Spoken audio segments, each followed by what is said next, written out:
The little girl was shivering so hard her tiny shoulders shook like autumn leaves, and Arya's heart broke right there on the sidewalk outside Murphy's diner. The child couldn't have been more than 6 years old, sitting on the cold concrete steps of the closed flower shop next door, clutching a worn stuffed rabbit against her chest. Her pink coat was thin as tissue paper, no match for the bitter November wind that whipped through downtown Portland. What made it worse was the way the little girl kept looking up and down the empty street, her dark eyes wide with fear but trying so hard to be brave. Every few seconds she'd whisper something to the rabbit, like it could somehow make everything okay. The streetlight above cast harsh shadows across her small face, making her look even more lost and alone. Arya had just finished her double shift at the diner, her feet aching in her worn sneakers, her uniform smelling like coffee and grease. She was exhausted, running on 3 hours of sleep and too much caffeine, but seeing this child sitting there in the cold made everything else disappear. Without thinking, she walked over and crouched down beside the girl. "Hey there, sweetie," Arya said softly, her breath making small clouds in the cold air. "Are you okay? Are you waiting for someone?" The little girl looked up at her with the biggest brown eyes Arya had ever seen. She nodded quickly, then shook her head, then looked confused about which answer was right. "My daddy," she whispered, her voice barely audible above the wind. "He was crying on the phone and I got scared." Arya's heart clenched. She pulled her own jacket tighter and sat down on the step beside the child, not caring that the cold concrete would soak through her jeans. "What's your name, honey?" "Emma," the girl said, holding her rabbit closer. "This is Mr. Hoppy. He's not scared of anything." "That's a very brave rabbit," Arya said, managing a smile despite the worry eating at her. She looked around the empty street again. Where were this child's parents? How long had she been sitting here? "Emma, do you know your daddy's phone number?" Emma shook her head. "I runned away from the car. Daddy was talking to someone about how he's bad at everything and how Mommy would be mad at him. But Mommy can't be mad because she lives with the angels now." The words hit Arya like a punch to the chest. This little girl had lost her mother and now thought her father didn't want her. The whole situation was heartbreaking and terrifying at the same time. Arya reached into her bag and pulled out the ham sandwich she'd saved from work, her dinner, since she couldn't afford to buy food at the diner even with her employee discount. "Are you hungry, Emma?" she asked, unwrapping the sandwich. "I've got this sandwich and I'm not really that hungry. Would you like half?" Emma's eyes went wide. "Really? For me?" "For you and Mr. Hoppy," Arya said, tearing the sandwich in half and offering the bigger piece to Emma. "But we need to figure out how to find your daddy, okay? I bet he's looking everywhere for you." As Emma took a small bite of the sandwich, her face lighting up with the first smile Arya had seen, the sound of screeching tires echoed down the street. A black Mercedes came around the corner so fast it almost hit the curb, and Arya instinctively moved closer to Emma, ready to protect her from whatever was happening. The car door slammed open before it even stopped moving, and a tall man in an expensive suit jumped out. His dark hair was messy like he'd been running his hands through it, his tie was crooked, and his face was a mask of pure panic. When he saw Emma sitting on the steps, he stopped dead in his tracks. "Emma," he cried out, his voice breaking on her name. "Oh God, Emma, I've been looking everywhere for you." "Daddy?"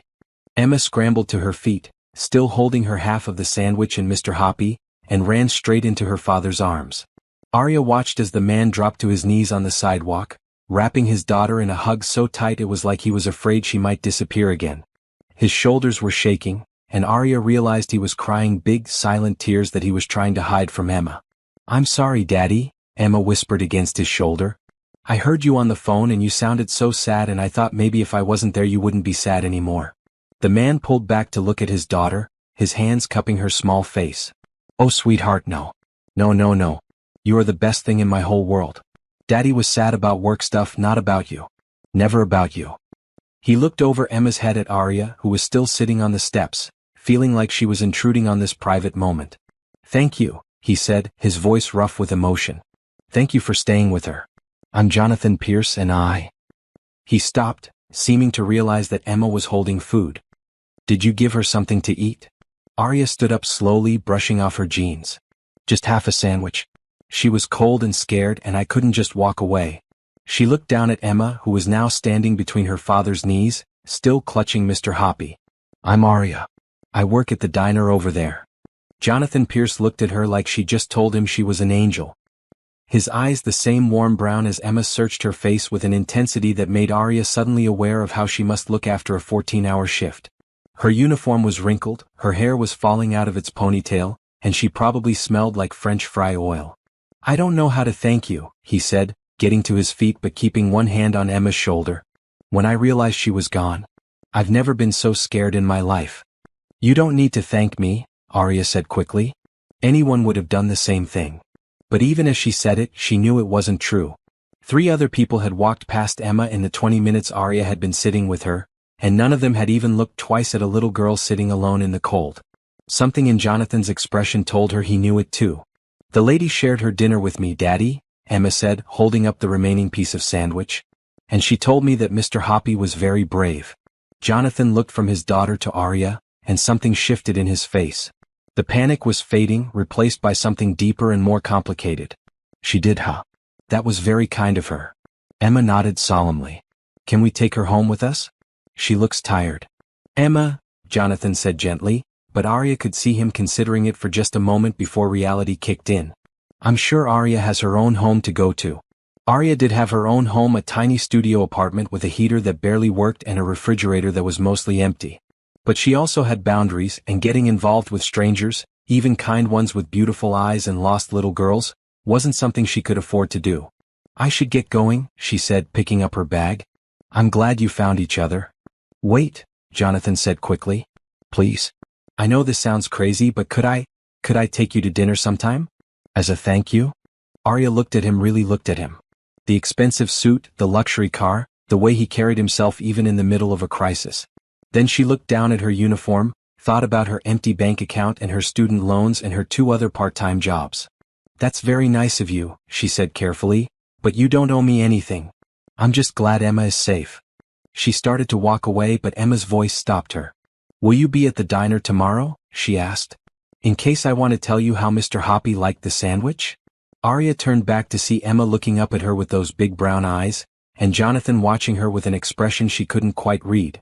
There was something in his face that looked almost like hope, mixed with a sadness that seemed too deep for someone so young. "I'll be there," Arya found herself saying. "I work the morning shift tomorrow." As she walked away down the empty street, she could hear Emma chattering to her father about the nice lady who shared her sandwich and wasn't afraid of the dark. Arya pulled her jacket tighter against the wind and tried not to think about the way Jonathan Pierce had looked at her, like she was something precious he was afraid to break. She also tried not to think about how good it had felt to hold Emma and make her smile, or how long it had been since anyone had looked at her like she mattered. Because getting involved with people like that, people with money and complicated lives and beautiful, broken families, was not something a waitress from Southeast Portland could afford to do. But as she walked the 6 blocks to her apartment, Arya couldn't shake the feeling that something had just changed in her life, something that couldn't be unchanged no matter how hard she tried to pretend otherwise. 3 hours earlier, Emma Pierce had been sitting in the back seat of her father's Mercedes, playing with Mr. Hoppy and humming the song her mother used to sing to her before bedtime. They were parked outside the law office building where Daddy had another meeting. There were always meetings these days, always phone calls that made him look tired and worried. Emma had learned to be very quiet during the phone calls. Daddy had explained that his work was going through a hard time, and that sometimes grown-ups had to have serious conversations about fixing things. Emma didn't really understand what needed fixing, but she knew it made Daddy sad, so she always sat very still and played quietly with Mr. Hoppy. But tonight was different. Tonight, Daddy's voice got loud and then quiet and then shaky in a way that made Emma's tummy feel funny. She heard him say words like failing, and can't do this anymore, and Sarah would be so disappointed in me. Sarah was Mommy's name, the name Emma wasn't supposed to say too much because it made Daddy's eyes go red and watery.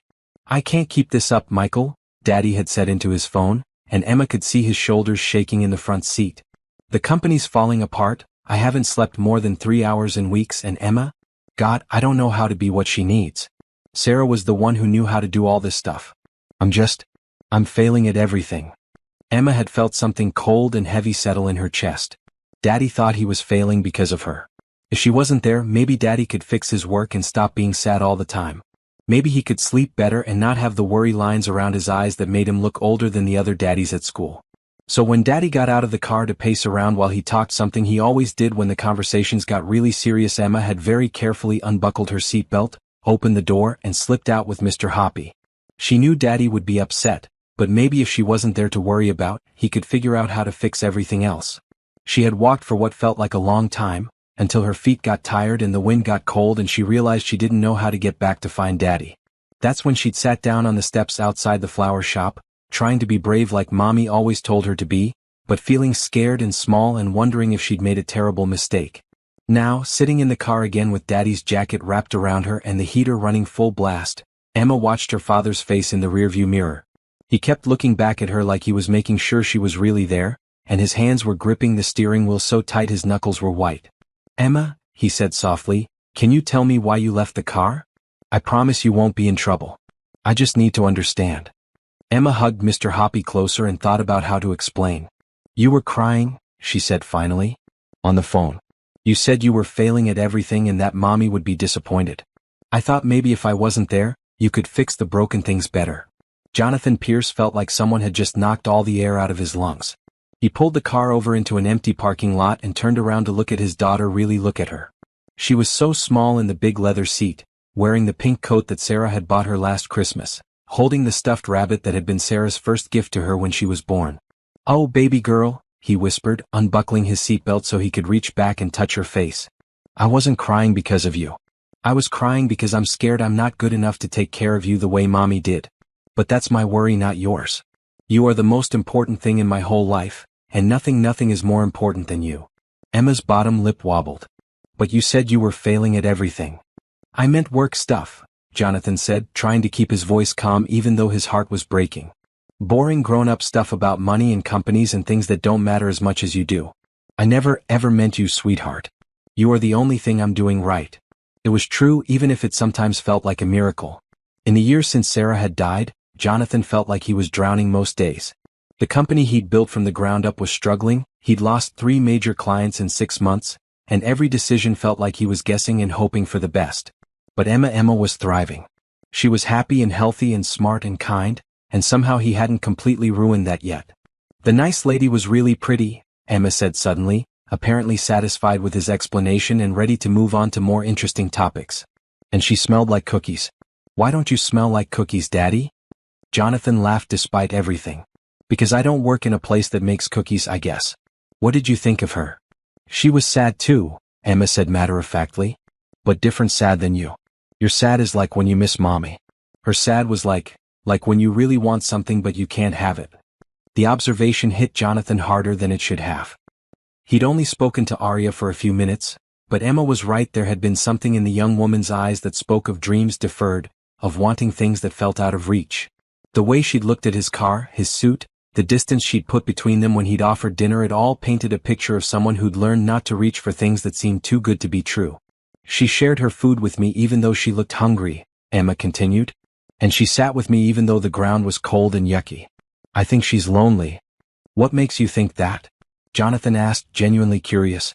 Emma had always been unusually perceptive for her age, something Sarah had encouraged and delighted in. "Because when I told her about Mr. Hoppy, she smiled the same way you smile when I hug you after you've had a bad day. Like she forgot to be sad for a minute." Jonathan started the car again, but his mind was still on the waitress with the kind eyes who'd shared her dinner with a lost little girl. Arya, she'd said her name was. She couldn't have been much older than 25, but there was something in the way she carried herself that suggested she'd already lived through more than most people her age. He thought about the way she'd positioned herself between Emma and his car when he'd first arrived, ready to protect a child she'd just met.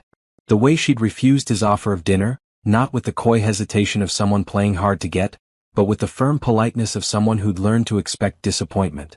Most of all, he thought about the way Emma had relaxed in her presence, the way his daughter had opened up to a stranger in a way she rarely did even with people they knew well. Emma had been through so much in her short life, losing her mother, adjusting to a father who was doing his best but often felt lost himself. If she trusted this woman, if she felt safe with her, that meant something. "Daddy?" Emma's voice broke into his thoughts. "Can we go see her tomorrow? At the diner? I want to tell her that Mr. Hoppy really liked the sandwich." Jonathan glanced in the rearview mirror and saw Emma hugging her rabbit, her expression hopeful in a way it hadn't been for months. Ever since Sarah died, Emma had been more withdrawn, less likely to show excitement about new people or experiences. But something about Arya had gotten through to her. "Maybe we can stop by," he said carefully. "If it's okay with her." "She said she'd be there," Emma said confidently. "She promised." As they drove home through the quiet streets, Jonathan found himself thinking about promises. He'd made so many to Sarah before she died that he'd take care of Emma, that he'd keep the family business running, that he'd make sure their daughter knew how much her mother had loved her. Most days he felt like he was failing at all of them. But tonight, a stranger had made a simple promise to his daughter, and somehow that felt like hope. Maybe it was foolish to read so much into a chance encounter, but Jonathan had learned to take hope wherever he could find it. And if Emma wanted to thank the kind waitress who'd shared her sandwich, well, that seemed like the least he could do. Besides, he found himself genuinely curious about Arya. In a world where most people walked past problems that weren't their own, she'd stopped. She'd sat down on cold concrete and shared her dinner with a scared little girl, asking for nothing in return. That kind of kindness was rare, and it deserved to be acknowledged properly. As he carried a sleepy Emma into their house, the big empty house that still felt too quiet without Sarah's laughter filling it, Jonathan made a decision. Tomorrow he would take his daughter to Murphy's diner. Not to ask Arya for anything, not to try to repay her with money or gifts that might make her uncomfortable, but simply to let Emma say thank you. And maybe, if he was very lucky, he might get the chance to understand what had made a tired waitress stop everything to help a stranger's child, and why that act of kindness felt like the first real light he'd seen in a very dark year. The morning rush at Murphy's diner was always chaos, but today felt different to Arya. She kept glancing toward the door every few minutes, telling herself she wasn't really expecting to see Emma and her father, but knowing she was lying to herself. It had been almost 12 hours since she'd left them on that cold sidewalk, and she couldn't stop thinking about the little girl with the brave eyes and the man who'd looked at her like she'd just saved his whole world. "You're distracted today," said Dolores, the head waitress who'd been working at Murphy's since before Arya was born. Dolores was 63, tough as leather, and had a soft spot for Arya that she tried hard to hide. "Table 6 has been waiting for their check for 10 minutes. "Sorry," Arya said, rushing over to drop off the check and refill coffee cups. The morning crowd was the usual mix of construction workers, office people grabbing coffee before work, and regulars who came in every day and always ordered the same thing. She knew most of their names and their usual orders by heart, but today her mind kept wandering.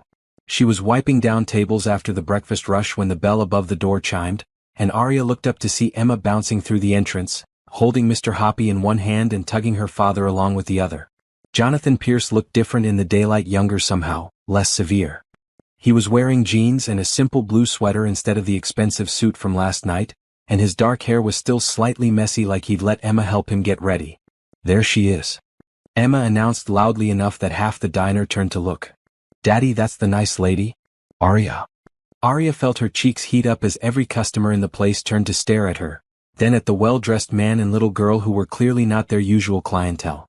Murphy's diner wasn't the kind of place that attracted people who drove cars that cost more than most people made in a year.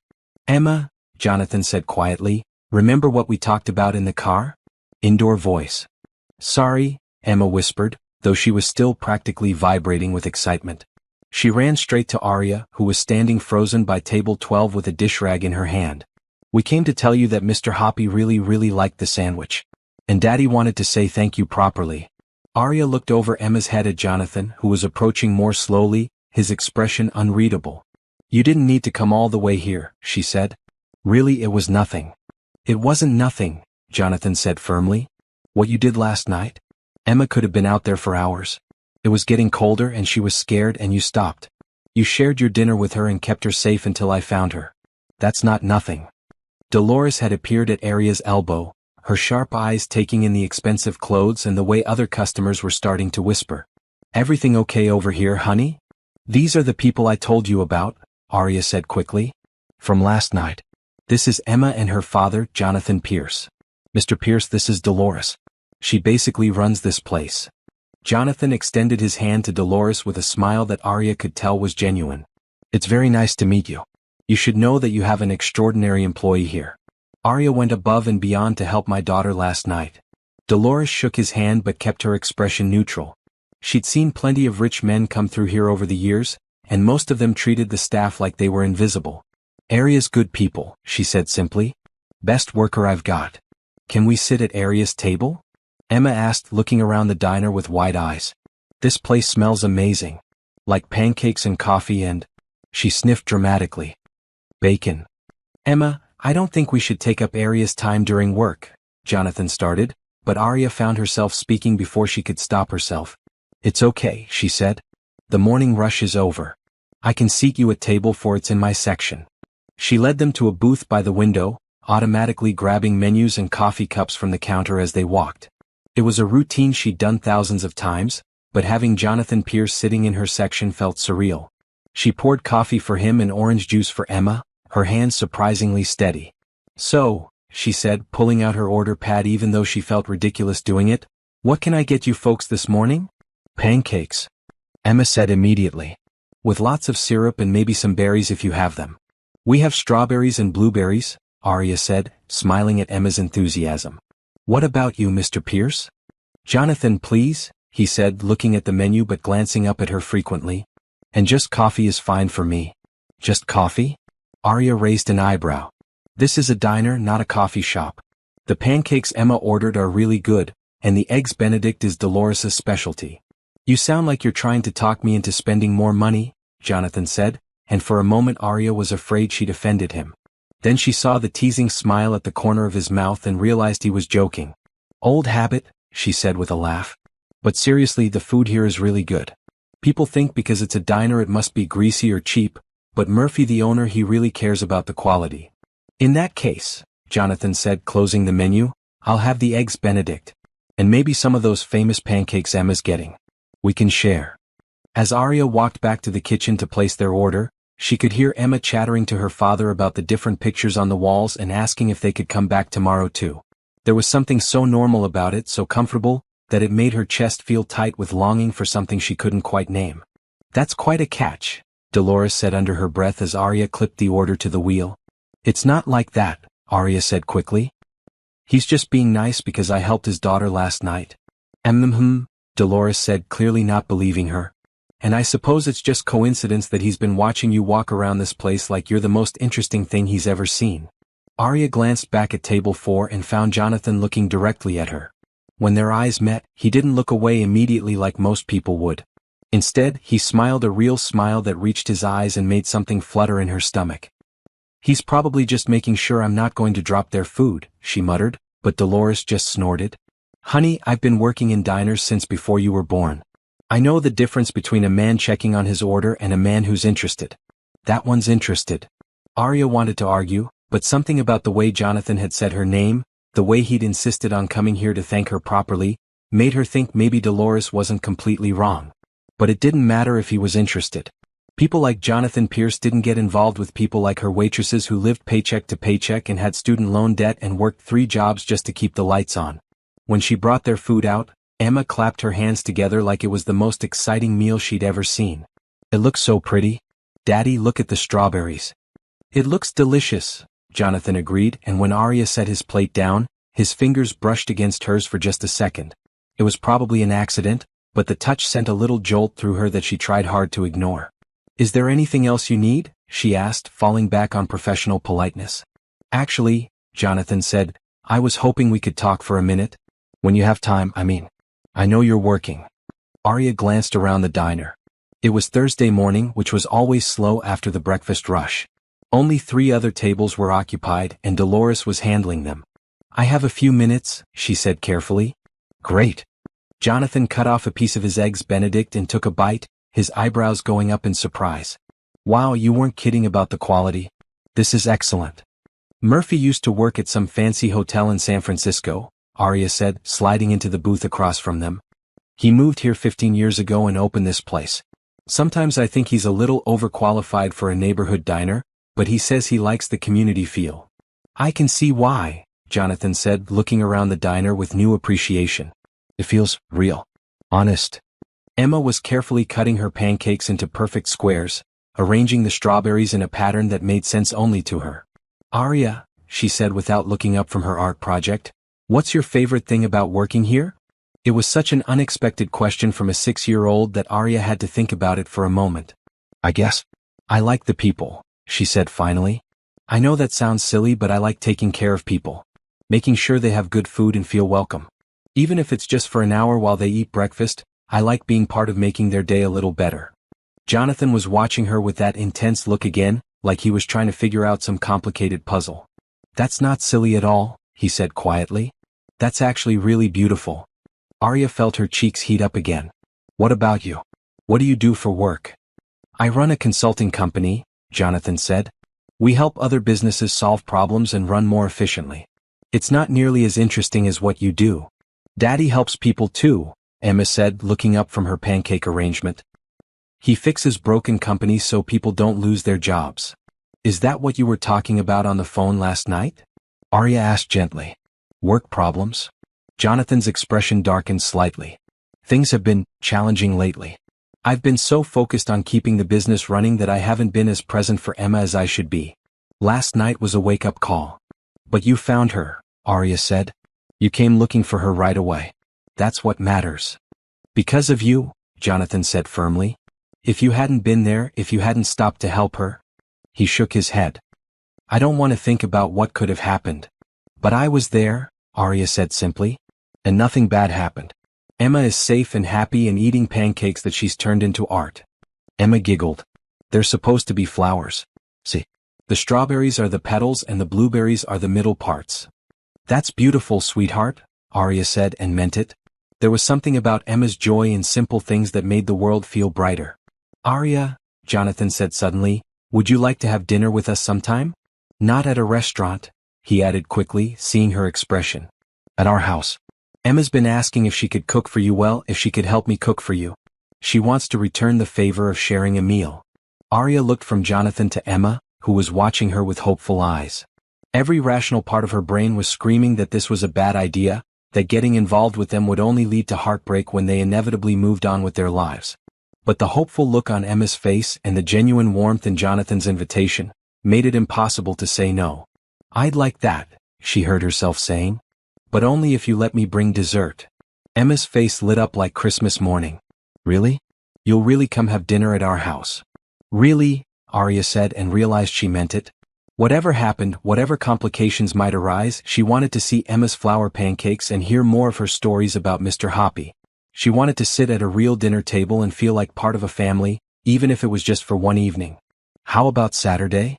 Jonathan asked. Around 6. I work until 5 on Saturday, Arya said, but I could be there by 6:30.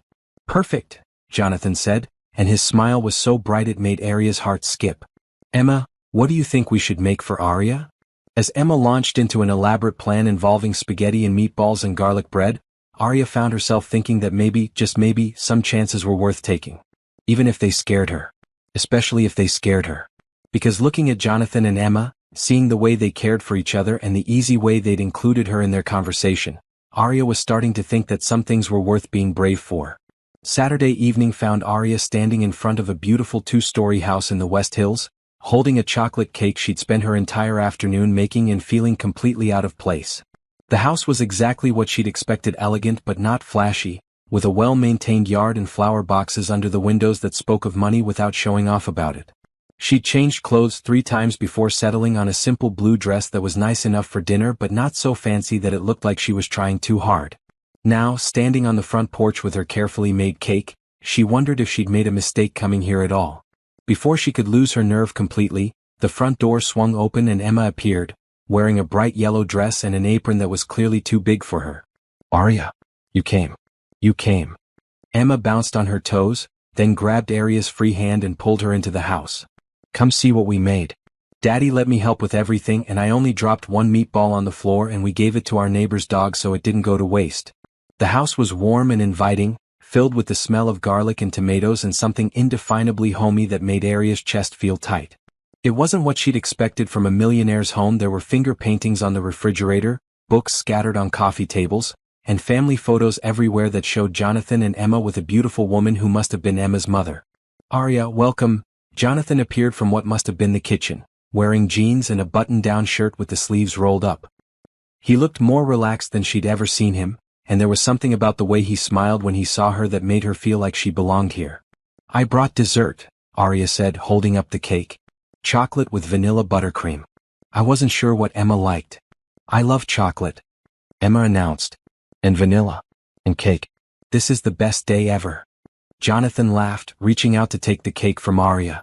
You really didn't need to go to so much trouble, but this looks incredible. Did you make this yourself?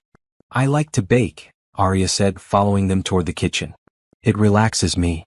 The kitchen was gorgeous: granite counters, stainless steel appliances, and a big island in the center where Emma had clearly been working. There was flour on the counter, sauce splattered on the stove, and the kind of comfortable mess that spoke of actual cooking rather than just reheating expensive takeout. Emma was my sous chef today, Jonathan said, stirring a pot of sauce. She made the salad all by herself and helped roll the meatballs. They're mostly round, Emma said proudly, pointing to a plate of meatballs that were indeed mostly round. Some of them look like eggs, but Daddy said that's okay because they'll taste the same. They look perfect, Arya said, and meant it. There was something so sweet about the obvious effort they'd both put into making dinner special for her.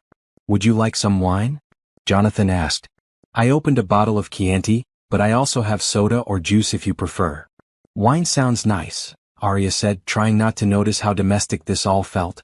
Like she belonged in this kitchen, helping with dinner and watching Emma arrange napkins on the dining room table with serious concentration. Jonathan poured 2 glasses of wine and handed one to Arya, their fingers brushing again in that way that seemed to happen every time they were near each other. To new friends, he said, raising his glass. To new friends, Arya agreed, clinking her glass against his and trying to ignore the way his eyes lingered on her face. Dinner was surprisingly easy. Emma kept up a steady stream of chatter about school and her friends and a book she was reading about a girl who could talk to animals. Jonathan asked Arya questions about her work and her life that felt genuinely curious rather than polite conversation, and Arya found herself talking more than she usually did with people she'd just met. So you're taking classes at the community college? Jonathan asked as they finished the main course. What are you studying? Business administration, Arya said, twirling spaghetti around her fork. I know it sounds boring, but I've always wanted to open my own restaurant someday. Murphy's is great, but I'd love to have a place where I could create my own menu, maybe focus on healthy comfort food. That doesn't sound boring at all, Jonathan said. It sounds like you have a real vision for what you want to do. It's probably just a pipe dream, Arya said quickly, uncomfortable with the way he was looking at her like he thought her dreams were not only possible but valuable. It takes a lot of money to open a restaurant, and I'm still paying off student loans from my first 2 years of college. What happened? Emma asked, her fork halfway to her mouth. Why did you stop going to college? Emma, Jonathan said gently, that might be personal. It's okay, Arya said, though it wasn't a story she usually told. My mom got sick when I was 20. Cancer. I had to drop out to take care of her and help pay for her medical bills. Emma's eyes went wide. Like my mommy? The question hung in the air for a moment, and Arya saw Jonathan's expression tighten with old pain. Yes, sweetheart, Arya said gently. Like your mommy. Did your mommy go live with the angels too?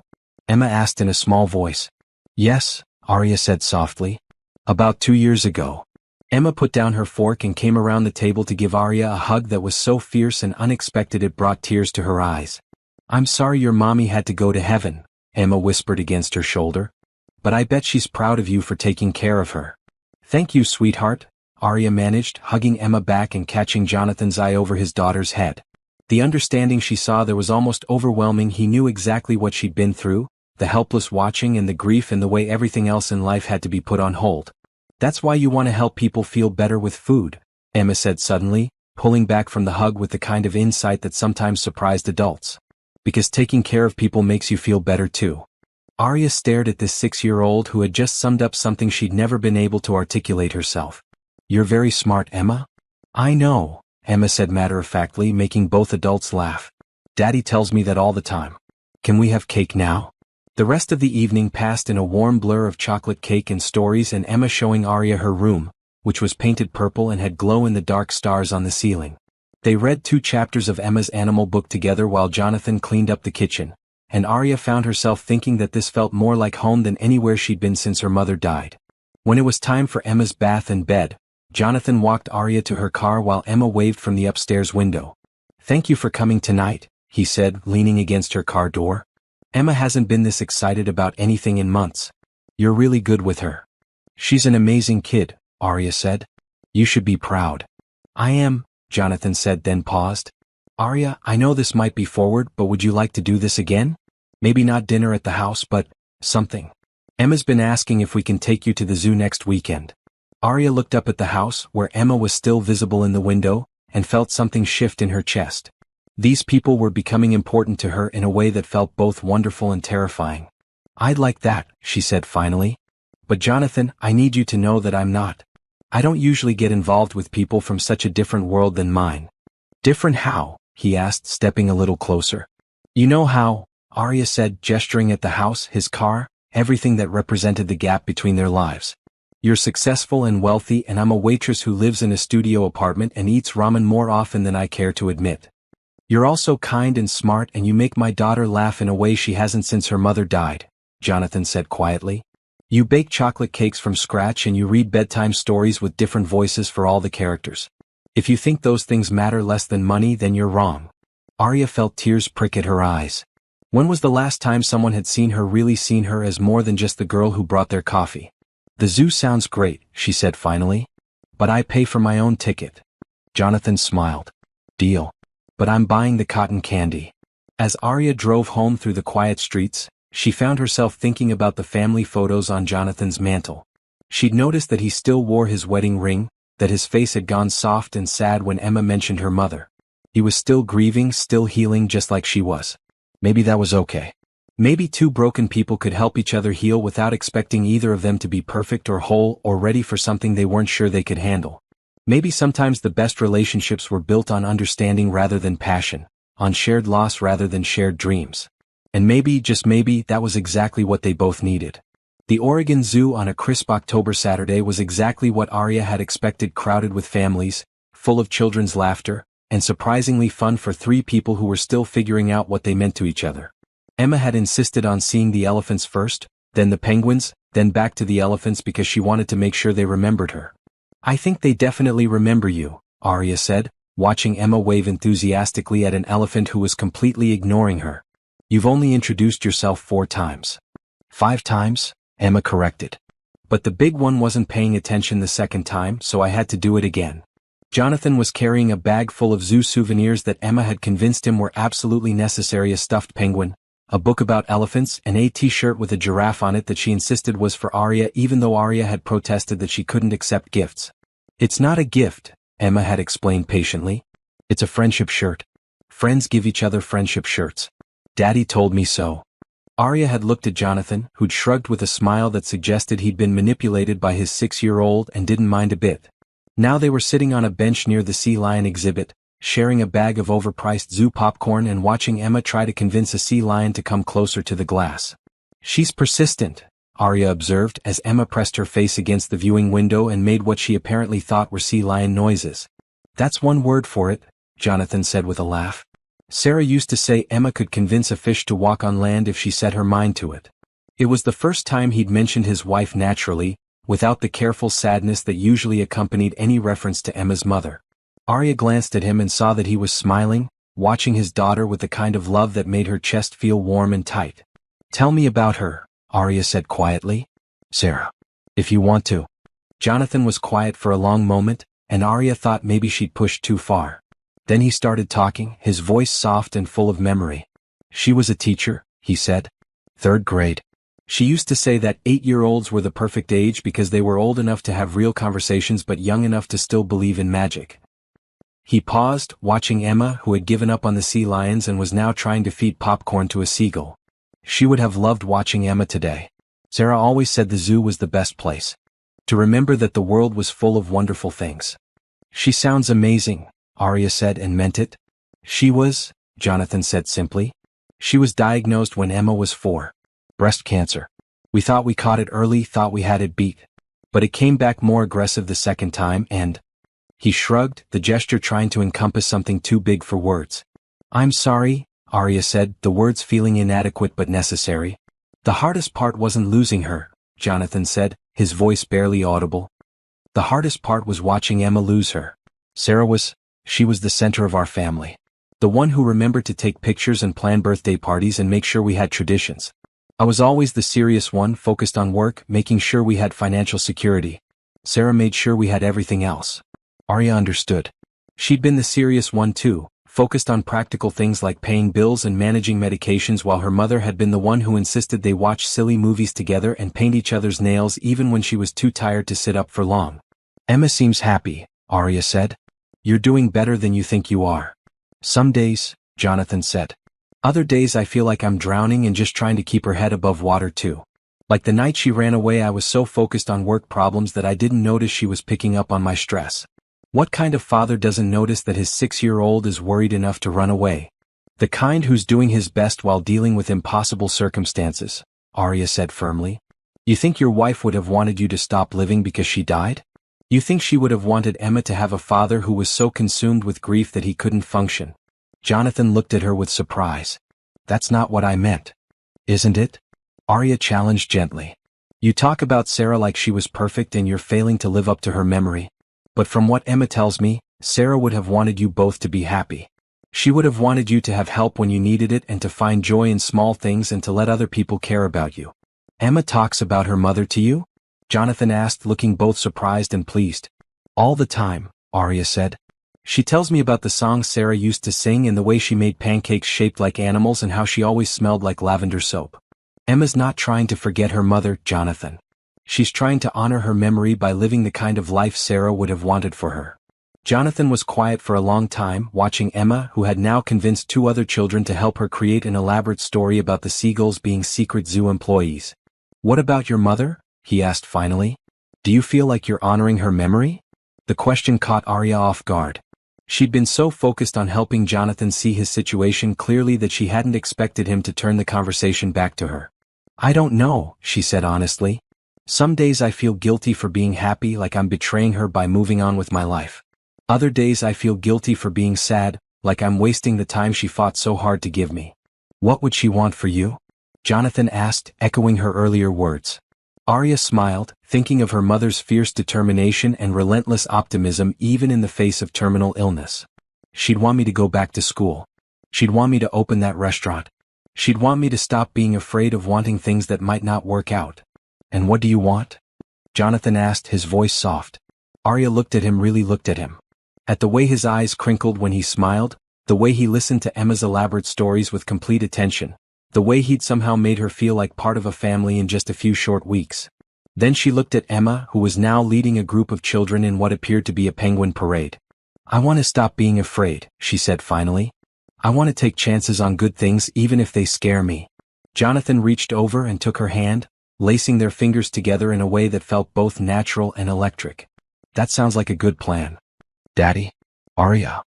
Emma came running over, her cheeks flushed with excitement and exercise. The penguin keeper said I could help feed them. But I need a grown-up to come with me. Will you come? Both of you? Arya looked down at their joined hands, then up at Jonathan's face. He was watching her with an expression she couldn't quite read, but there was hope in it, and warmth, and something that might have been the beginning of love. We'd love to, she said, standing up and pulling Jonathan with her. Lead the way, Emma. As they followed Emma toward the penguin exhibit, Jonathan squeezed her hand gently. Thank you, he said quietly. For what? For helping me remember that Sarah would want us to be happy, he said. For helping me see that maybe it's okay to want things again. What kind of things? Arya asked, her heart beating a little faster. Jonathan stopped walking and turned to face her, his free hand coming up to touch her cheek gently. Things like this, he said softly. Things like you and Emma and me becoming something real. Something that honors the past but doesn't live in it. Before Arya could respond, Emma came running back to grab their hands and drag them toward the penguins. But as they walked, Arya felt something shift inside her chest, a wall she'd built around her heart starting to crumble, replaced by something that felt suspiciously like hope. Maybe Jonathan was right. Maybe it was possible to honor the people they'd lost while still being open to the people they'd found. Maybe love didn't have to be about replacing what was gone, but about building something new with the pieces that remained. And maybe, just maybe, she was ready to find out what that looked like. November brought the first real snow of the season, and with it, a shift in the rhythm of Arya's life that she was still getting used to. 3 weeks had passed since the zoo, and somehow she'd become a regular fixture in the Pierce household without quite realizing how it had happened. It started small, Emma asking if Arya could help with a school project about community helpers since Arya worked with people every day. Then Jonathan mentioning that he was hopeless at helping with Emma's math homework and wondering if Arya might be better at explaining fractions. Before she knew it, Arya was spending most of her evenings after work at their house, helping with homework and staying for dinner and feeling more at home than she had anywhere since her mother died. Tonight was different though. Tonight was Emma's school Thanksgiving program, and somehow Arya had been invited like she was family. You don't have to come, Jonathan had said when Emma first mentioned it. I know it's probably just a bunch of 6-year-olds singing off-key songs about turkeys. That sounds perfect, Arya had replied and meant it. Now she was sitting in a too small plastic chair in Emma's school cafeteria, watching Emma stand on risers with 20 other first graders, wearing a construction paper pilgrim hat that was slightly crooked and singing about being thankful with complete seriousness.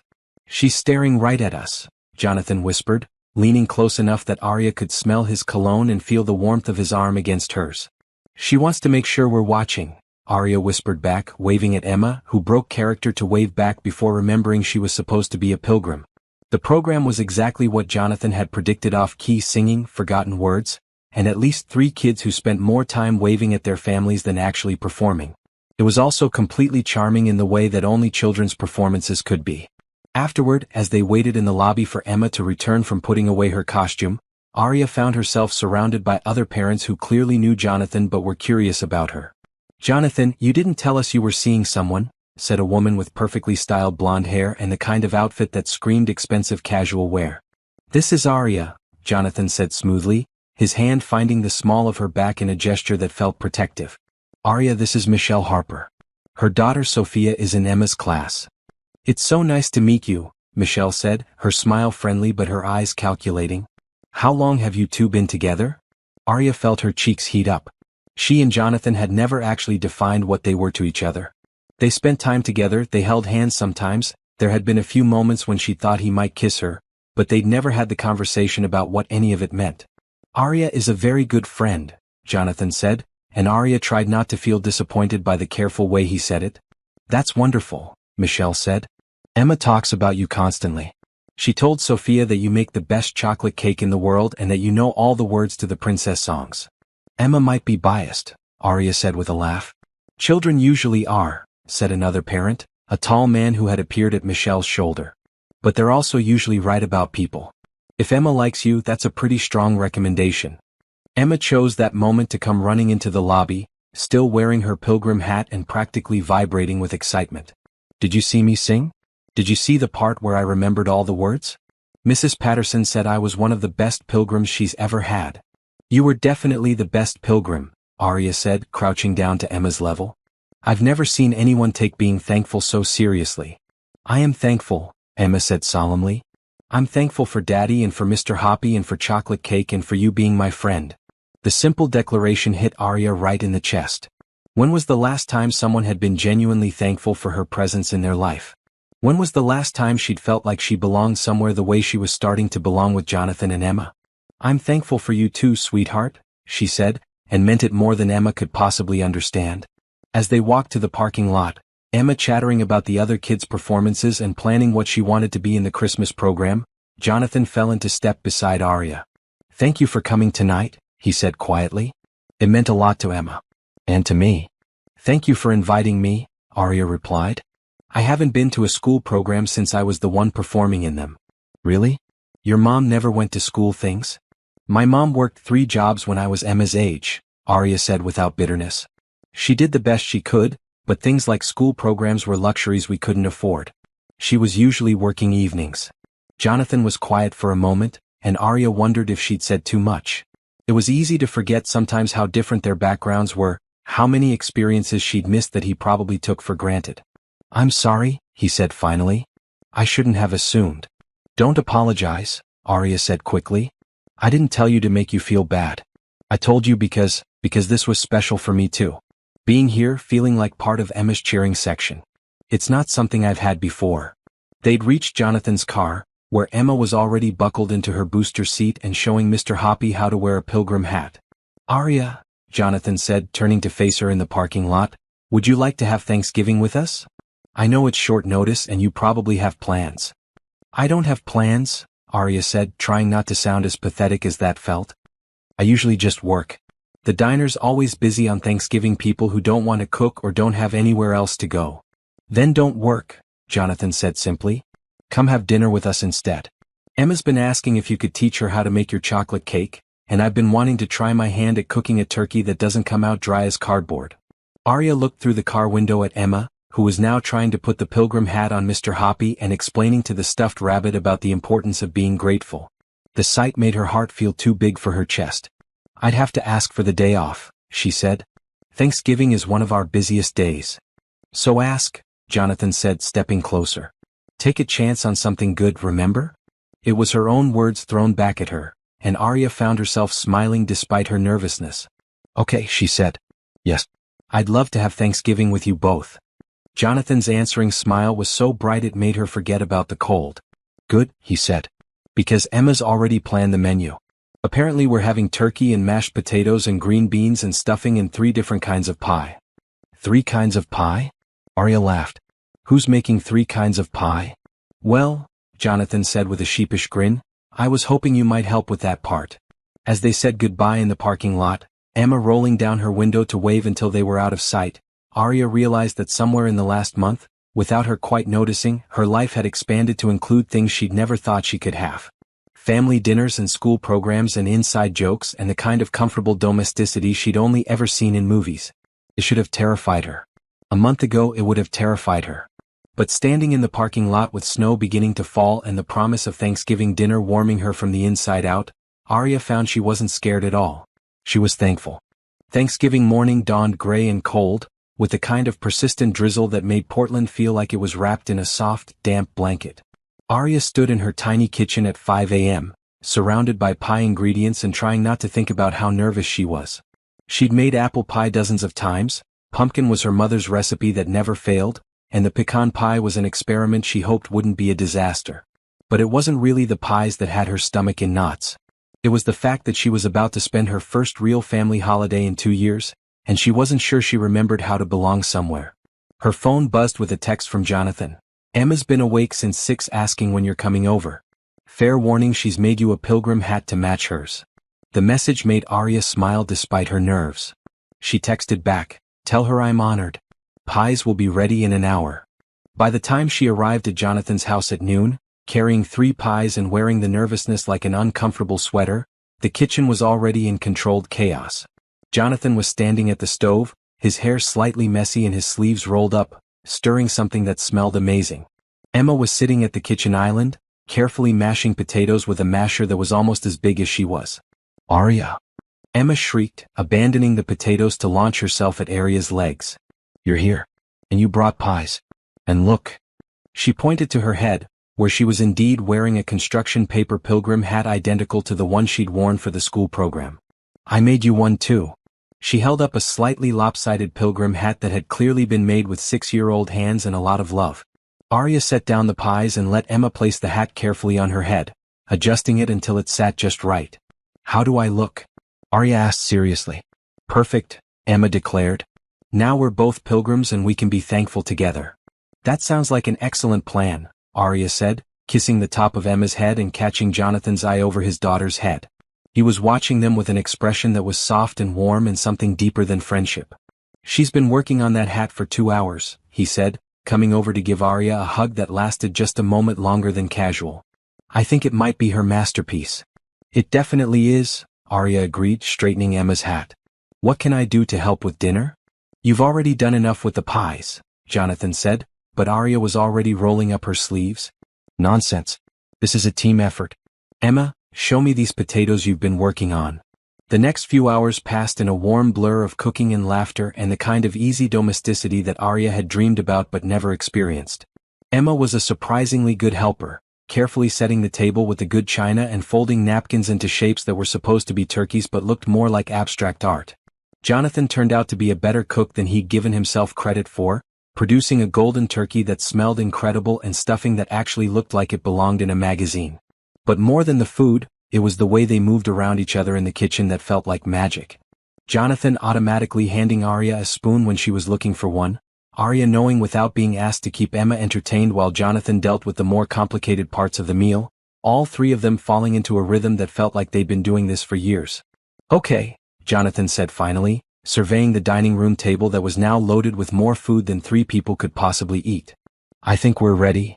They sat down at the beautifully set table, Emma insisting that Arya sit next to her so they could compare pilgrim hats, and Jonathan at the head looking more relaxed than Arya had ever seen him. Before we eat, Emma announced solemnly, we have to say what we're thankful for. It's a rule. That's a good rule, Arya said. Who wants to go first? Me. Emma raised her hand like she was in school. I'm thankful for Daddy and for Mr. Hoppy and for this house and for chocolate cake and for making new friends and for pilgrims and for turkey, even though I don't really like turkey that much, but I like the stuffing." Jonathan laughed. "That's a very complete list, sweetheart. What about you, Arya?" Arya looked around the table at Emma in her crooked pilgrim hat, at Jonathan with his sleeves still rolled up and his hair still messy from cooking, at the abundance of food and warmth and belonging that filled this room, and felt her throat get tight with emotion. "I'm thankful for second chances," she said quietly. "For people who see the best in you even when you can't see it yourself. For feeling like I belong somewhere again." Jonathan reached across the table and took her hand, squeezing gently. "I'm thankful for the same things," he said. "And for a little girl who's brave enough to run away when she's scared, because it led us to someone who makes our family feel complete." Emma looked back and forth between them with the kind of knowing expression that 6-year-olds sometimes had. "Are you going to kiss now?" she asked matter-of-factly. "Because in movies, when people say nice things like that, they usually kiss." Both adults laughed, and Arya felt her cheeks heat up. "Maybe after dinner," Jonathan said with a grin that made Arya's heart skip. "Okay," Emma said, apparently satisfied with this answer. "Can we eat now? I want to try all 3 pies." Dinner was everything Arya had hoped it would be and more. The food was delicious, the conversation was easy, and Emma kept them entertained with stories about the other kids in her class and elaborate theories about why turkeys couldn't fly very well. But more than any of that, it was the feeling of belonging that made Arya's chest feel warm and full. After they'd eaten far too much and Emma had indeed tried all 3 pies, declaring the pecan her favorite, which made Arya absurdly proud, they moved to the living room where Emma insisted on building a blanket fort while the adults cleaned up. "Thank you," Jonathan said quietly as they loaded the dishwasher together. "This was exactly what we needed." "Thank you for including me," Arya replied. "I haven't had a real Thanksgiving since my mom died. I'd forgotten how good it could feel." "Arya," Jonathan said, turning to face her with an expression that was serious and hopeful at the same time. "I need to tell you something." Before he could continue, Emma's voice came from the living room. "Daddy, Arya, come see my fort. It's big enough for all of us." Jonathan smiled and shook his head. "Later," he said. "When we have more time to talk properly." They spent the rest of the evening in Emma's blanket fort, reading stories and playing board games and feeling like the kind of family Arya had always wanted but never thought she could have. When Emma finally fell asleep between them, her pilgrim hat askew and Mr. Hoppy clutched in her arms, Arya and Jonathan found themselves sitting in comfortable silence, watching the rise and fall of her small chest. "She's amazing," Arya whispered. "She is," Jonathan agreed. "And she adores you. I've never seen her attached to someone so quickly." "The feeling is mutual," Arya said softly. "I love her like she's my own." Jonathan turned to look at her, and the expression in his eyes made Arya's breath catch. "Arya," he said quietly, "what I was trying to tell you earlier, I'm falling in love with you. I know it's complicated and maybe too soon, but I needed you to know." Arya felt her heart stop, then start again at double speed. "Jonathan, you don't have to say anything," he said quickly. "I just wanted you to know where I stand. That this isn't just about Emma needing a female figure in her life, or me needing help with parenting. This is about you, about the way you make me want to be better than I am, about the way you've become the first thing I think about in the morning and the last thing I think about at night." Arya looked down at Emma, sleeping peacefully between them, then back at Jonathan's face. "I'm scared," she whispered. "Of what?" "Of wanting this too much," she said honestly. "Of letting myself believe I can have this kind of life and then losing it. Of not being enough for either of you." Jonathan reached across Emma to touch Arya's face gently. "You're more than enough," he said firmly. "You're everything we didn't know we needed." And looking into his eyes, seeing the sincerity there and the love that was patient enough to wait for her to catch up, Arya felt the last of her walls crumble completely. "I love you too," she whispered and meant it with her whole heart. The call came at 2 in the morning on a Tuesday in December, jarring Arya awake from dreams of Christmas shopping and ice skating with Emma. She fumbled for her phone, her heart already racing with the kind of panic that came from middle-of-the-night calls. "Arya?" Jonathan's voice was tight with stress and exhaustion. "I'm sorry to wake you, but Emma's in the hospital." Arya was already sitting up, reaching for clothes. "What happened? Is she okay?" "She spiked a fever tonight and when it hit 104, I brought her to the ER. They think it's pneumonia. She's stable but..." His voice broke slightly. "She's asking for you." "I'm on my way," Arya said, already pulling on jeans. "Which hospital?" "Asu." Pediatric Ward, Room 318. Arya, you don't have to. I'm coming, she said firmly, and hung up before he could try to talk her out of it. The drive to the hospital felt endless, Portland's empty streets stretching out under yellow streetlights while Arya's mind raced with worry. Emma had seemed fine when Arya saw her 3 days ago, happy and energetic and excited about the Christmas tree they'd planned to pick out this weekend. How could she be sick enough for the hospital so quickly? She found Jonathan in the hallway outside Emma's room, slumped in an uncomfortable plastic chair with his head in his hands. He looked like he hadn't slept in days, his usually neat hair disheveled and his clothes wrinkled like he'd thrown them on in a hurry. "Jonathan," she said softly, and he looked up with relief so naked it made her chest ache. "You came," he said, standing to wrap her in a hug that felt like he was holding on for dear life. "Of course I came," she said into his shoulder. "How is she?" "Better than she was a few hours ago," he said, pulling back to look at her. "Her fever's down to 101, and the antibiotics seem to be helping. But she looks so small in that hospital bed, and she keeps asking why her chest hurts, and I don't know how to make it better." "You're making it better by being here," Arya said firmly. "Can I see her?" Emma was awake when they walked into the room, propped up against a pile of pillows and looking pale but alert. Mr. Hoppy was tucked under one arm, and there were get well cards scattered across the bedside table that must have been from her classmates. "Arya." Emma's voice was hoarse but happy. "You came to visit me in the hospital." "I heard you weren't feeling well," Arya said, pulling a chair up next to the bed and taking Emma's small hand in hers. "How are you doing, sweetheart?" "My chest feels funny and the breathing machine is loud, but the nurses are really nice and they gave me ice chips that taste like cherry," Emma said. "And Daddy's been here all night even though the chair looks really uncomfortable."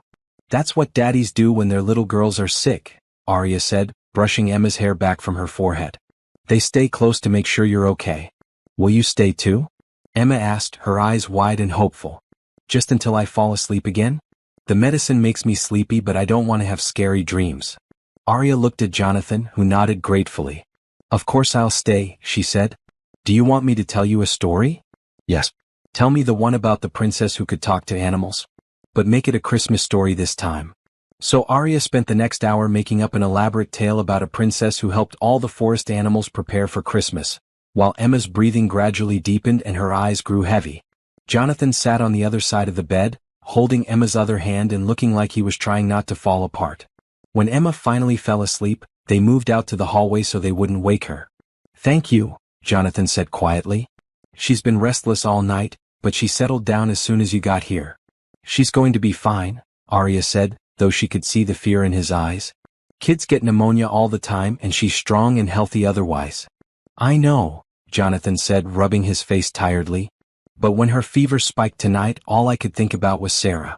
About how fast things went downhill with her, how helpless I felt watching her get sicker while the doctors tried treatment after treatment." "This is different," Arya said firmly. "Emma is not Sarah. This is pneumonia, not cancer, and she's going to recover completely." "I know that logically," Jonathan said. "But sitting in that room watching her struggle to breathe, I felt like I was drowning again. Like I was failing her the same way I failed Sarah." "You didn't fail Sarah," Arya said, taking his hands in hers. "And you're not failing Emma. You got her to the hospital as soon as you realized how sick she was. You've been by her side all night. You're being exactly the father she needs." Jonathan was quiet for a long moment, looking through the window at Emma sleeping peacefully in her hospital bed. "I'm scared, Arya," he said finally. "I'm scared of losing her. I'm scared of losing you. I'm scared that letting myself love again means opening myself up to the kind of loss I don't think I could survive twice." Arya felt something cold settle in her stomach. "What are you saying?" "I'm saying maybe I was wrong to let this happen," Jonathan said, not looking at her. "Maybe I was being selfish, thinking I could have a normal life again. Maybe Emma and I are too complicated, too damaged for someone like you to take on." "Someone like me?" Arya's voice was sharper than she'd intended. "What's that supposed to mean?" "Someone with her whole life ahead of her," Jonathan said tiredly. "Someone who deserves better than a widower with a sick kid and more baggage than anyone should have to carry." The words hit Arya like a physical blow. After months of feeling like she belonged, like she was part of something real and lasting, Jonathan was pulling away the moment things got difficult. "So that's it," she said, trying to keep her voice down even though she wanted to shout. "The first time something scary happens, you decide I'm too young and inexperienced to handle it? You decide for me what I can and can't take on." Arya, that's not what I meant. That's exactly what you meant, she said, standing up from the uncomfortable hospital chair. You're scared, so you're pushing me away before I can decide to leave on my own. Well, congratulations, Jonathan. You've just proved that you trust me even less than I thought you did. That's not fair, Jonathan said, but his voice lacked conviction. Isn't it? Arya asked. I've been here every day for 3 months. I've helped with homework and school projects and bedtime stories. I've fallen in love with your daughter and with you, and I've made myself part of your lives in every way I know how. But the moment Emma gets sick, you decide I'm not strong enough to handle the hard parts of being a family. You don't understand. I understand perfectly, Arya said, her voice quiet now but filled with hurt. I understand that you don't really see me as an equal partner in this. You see me as someone who's nice to have around when things are easy but who can't be trusted when things get real. She looked through the window at Emma, who was sleeping soundly now, her breathing easier and her color better than it had been when Arya first arrived. The sight of the little girl she'd come to love like her own daughter made her chest feel tight with grief. I love that little girl in there more than I've ever loved anyone, she said quietly. And I love you even though right now I'm furious with you. But I can't be with someone who doesn't trust me enough to let me choose what I can handle. I can't be with someone who thinks so little of me that he assumes I'll run at the first sign of trouble. Arya, please? No, she said, holding up her hand. You've made your position clear. You think I'm too young and too inexperienced and too fragile for your real life. So I'll go back to my simple little world and you can handle this on your own, since that's apparently what you think is best. She started to walk away, then turned back. But Jonathan? When Emma wakes up and asks where I am, don't you dare tell her I left because I couldn't handle her being sick. Tell her I left because her father doesn't trust me enough to let me stay. Arya made it all the way to her car before she started crying. She sat in the hospital parking garage, surrounded by concrete and fluorescent lights, and sobbed for the family she'd thought she was building and the love she'd thought was strong enough to weather anything. She'd been wrong before about being ready to take chances on good things. But she'd never been wrong about this. She was strong enough to handle whatever came with loving Jonathan and Emma. She just wasn't strong enough to be with someone who didn't believe in her strength. So she drove home through the empty streets, her heart breaking with every mile, and tried to figure out how to go back to a life that suddenly felt impossibly small and lonely. Emma was released from the hospital 2 days later, and by the weekend she was back to her usual energetic self, asking when Arya was coming over and why Daddy looked so sad all the time. Jonathan had no idea how to answer either question. He tried calling Arya 3 times since their fight in the hospital, but she hadn't answered. He'd stopped by the diner twice, but Dolores had informed him with icy politeness that Arya was taking some personal time and wasn't available. The message was clear: he wasn't welcome. Daddy, Emma said on Saturday morning, looking up from her cereal with the kind of serious expression that usually meant trouble, did you and Arya have a fight? Jonathan paused in the middle of pouring coffee and looked at his daughter. Emma might only be 6, but she'd always been perceptive beyond her years. There was no point in trying to lie to her. Yes, he said simply. We had a disagreement. About what? Emma asked, stirring her cereal thoughtfully. How did you explain to a 6-year-old that you'd sabotage the best thing in your life because you were terrified of losing it? How did you tell your daughter that you'd pushed away the woman you both loved because you thought it was better to end things on your terms than risk having them end on someone else's? About grown-up things, Jonathan said finally. Emma considered this for a moment. Was it because I got sick? The question hit Jonathan like a punch to the chest. Why would you think that? Because Arya was there when I was in the hospital, and then she wasn't there anymore, and now you look sad the same way you looked when Mommy got sick, Emma said matter-of-factly. I thought maybe she got scared because I might die like Mommy did. Jonathan sat down heavily at the kitchen table, his coffee forgotten. Emma, sweetheart, you're not going to die. You had pneumonia, which is different from what Mommy had. The doctors gave you medicine and you got better. I know that, Emma said patiently. But maybe Arya didn't know that. Maybe she got scared and you told her it was okay to be scared and that's why she's not coming over anymore. The simplicity of Emma's logic made Jonathan realize how badly he'd misunderstood everything. Arya hadn't been scared of Emma being sick, she'd been hurt that he didn't trust her to stick around through the difficult times.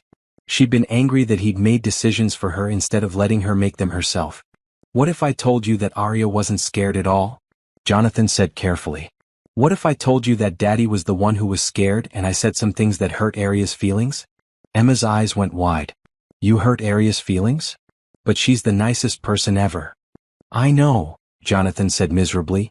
I made a big mistake. Did you say you're sorry? Emma asked as if it were the most obvious solution in the world. I tried to, but Arya doesn't want to talk to me right now.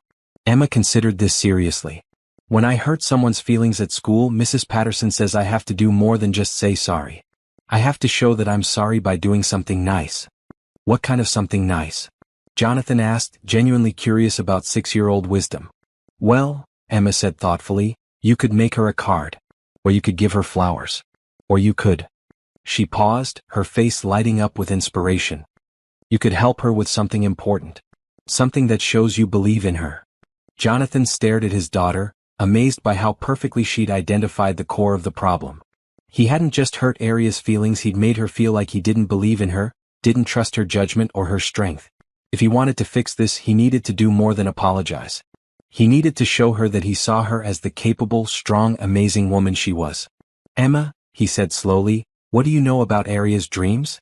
About what she wants to do with her life?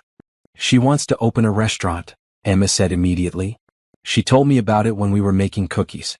She wants to make healthy food that tastes really good, and she wants to help people feel better when they eat it. Like how Mommy's chicken soup always made me feel better when I was sad. An idea was beginning to form in Jonathan's mind, an idea that was either brilliant or completely insane. Emma, how would you feel if we helped Arya make her dream come true? Like opening a restaurant? Emma's eyes went wide with excitement. Could we really do that? Maybe, Jonathan said, his mind already racing with possibilities. But it would mean working really hard to show Arya that we believe in her.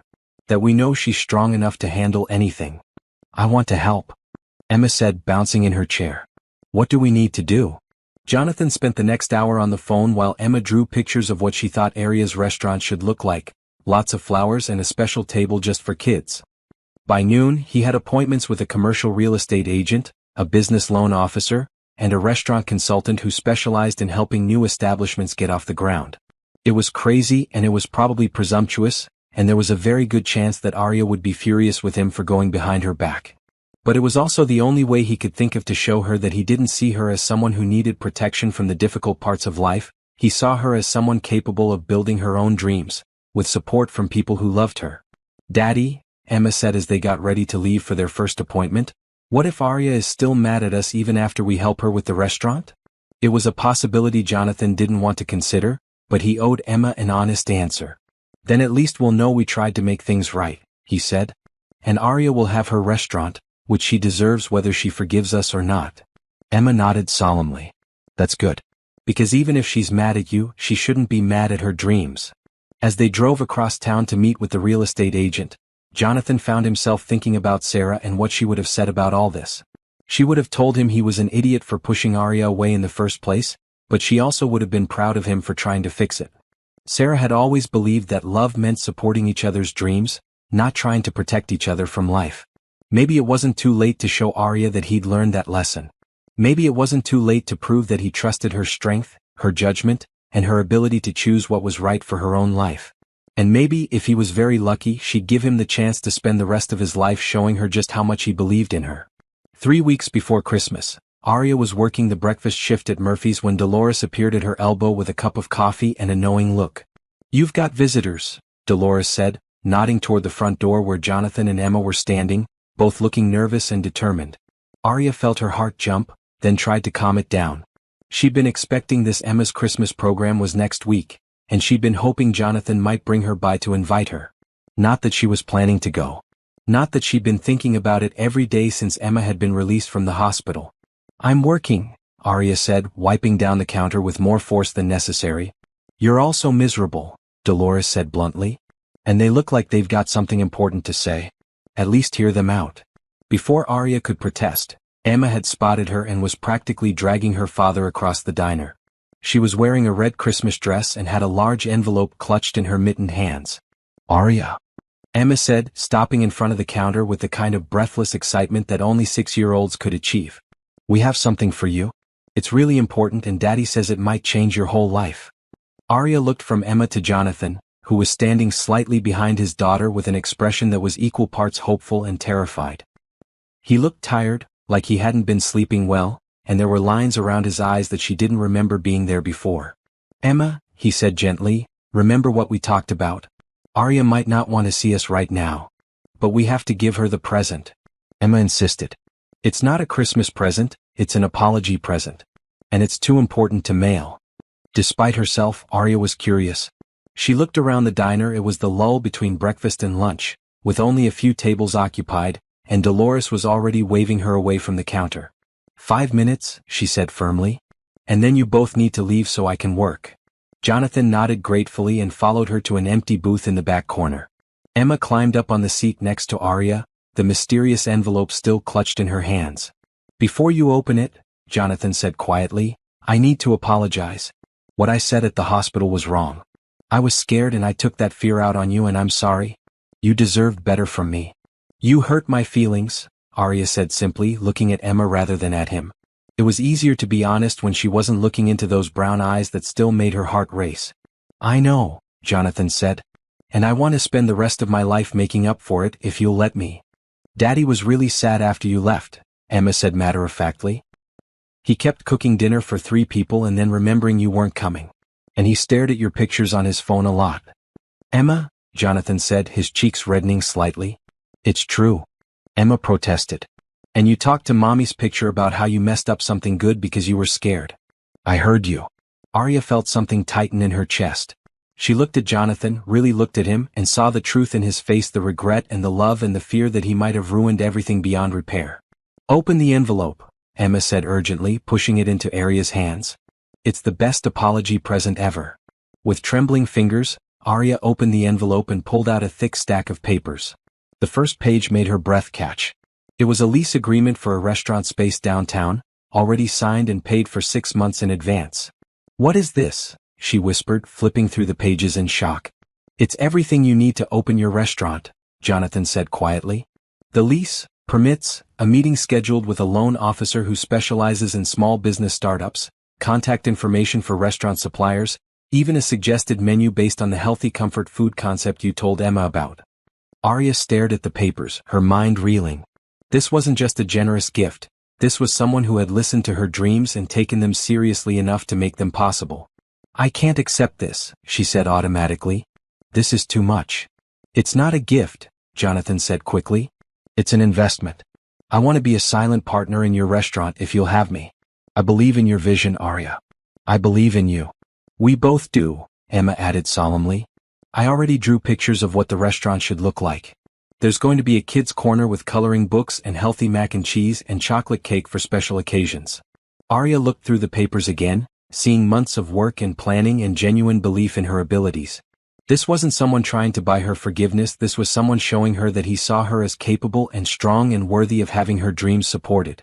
Why? She asked, her voice barely audible. Because I was wrong, Jonathan said simply. I was wrong to think you couldn't handle the hard parts of loving us. I was wrong to try to protect you from choices that should have been yours to make. And I was wrong to let my fear keep me from supporting your dreams the way you've supported ours. And because we love you, Emma added, leaning against Arya's arm. Even when Daddy was being silly and scared, we still loved you. We just forgot how to show it right. Arya felt tears prick at her eyes. She looked at the lease agreement again, then at Emma's hopeful face, then finally at Jonathan, who was waiting for her response like his whole world depended on it. This is crazy, she said finally. Completely crazy, Jonathan agreed. But good crazy, I hope. The location is perfect, Arya said, reading through the details. And the terms are more than fair. How did you even know what I'd want? Emma helped, Jonathan said with a small smile. She remembers everything you've ever told her about your restaurant dreams. Apparently you've been planning this longer than either of us realized. Arya looked at Emma, who was practically vibrating with excitement. You really helped Daddy with all this? I was the creative consultant, Emma said proudly. Daddy did the boring grown-up stuff, but I made sure he remembered about the kids' corner and the healthy desserts and the special table by the window for people who want to eat alone but don't want to feel lonely. The detail hit Arya right in the heart. Emma had understood something about her restaurant vision that Arya had never articulated, that it would be a place where people could find comfort and community, whether they came alone or with family. There's one more thing, Jonathan said, reaching into his jacket and pulling out a small velvet box. Arya's heart stopped. Jonathan. It's not what you think, he said quickly, though his cheeks were red and his hands were shaking slightly. I mean, it is what you think, but not right now. Not until you're ready. He opened the box to reveal a simple, beautiful engagement ring, not flashy or ostentatious, but classic and elegant and absolutely perfect. "This is a promise," he said quietly. "A promise that when you're ready, when the restaurant is up and running and you've had time to forgive me for being an idiot, I want to ask you to marry us. Both of us. To make this family official." "Both of us?" Arya asked, looking at Emma, who was nodding enthusiastically. "I helped pick out the ring too," Emma said proudly. "Daddy said it should be something Mommy would have liked because she would have loved you and wanted you to be part of our family." Arya felt the tears overflow then, running down her cheeks as she looked at this man and this little girl who had somehow become her whole world. She thought about the months of feeling like she belonged somewhere, the way Jonathan made her feel capable and loved, the way Emma had filled a hole in her heart she didn't even know existed. "Yes," she said quietly. "Yes to the restaurant?" Jonathan asked, hope blooming in his voice. "Yes to all of it," Arya said, reaching out to take both their hands. "Yes to the restaurant, yes to the partnership, yes to the promise of someday. Yes to this crazy, wonderful, complicated family we've built together." Emma launched herself into Arya's arms with a squeal of delight, and Jonathan leaned across the table to kiss her forehead gently. "I love you," he said quietly. "Both of you. And I promise I'll never try to protect you from your own choices again." "Good," Arya said, holding Emma close and looking into Jonathan's eyes.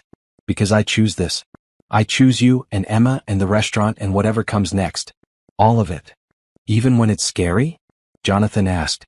"Especially when it's scary," Arya said firmly. "Because the best things in life are always a little scary. And we're brave enough to handle whatever comes next."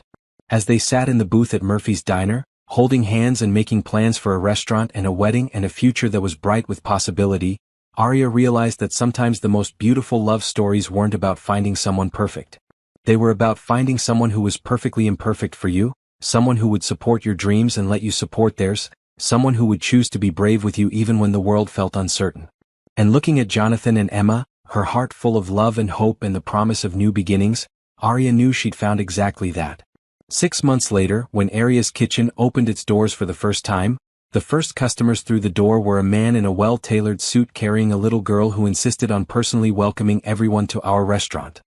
And when the local food critic called it, "a place where healthy comfort food meets genuine hospitality," Arya knew that sometimes the best dreams were the ones you built with people who loved you enough to believe in them too. Thank you for joining Arya, Jonathan, and Emma on their journey to finding love and family in unexpected places. Their story reminds us that sometimes the most beautiful relationships grow from simple acts of kindness, like sharing a sandwich with a scared little girl on a cold night. We'd love to hear from you. What moment in this story touched your heart the most? Have you ever experienced a chance encounter that changed your life? Do you think Arya and Jonathan were right to take things slowly, or would you have made different choices in their situation? Share your thoughts in the comments below. Your stories and perspectives make our community richer and help us create even better stories for you to enjoy.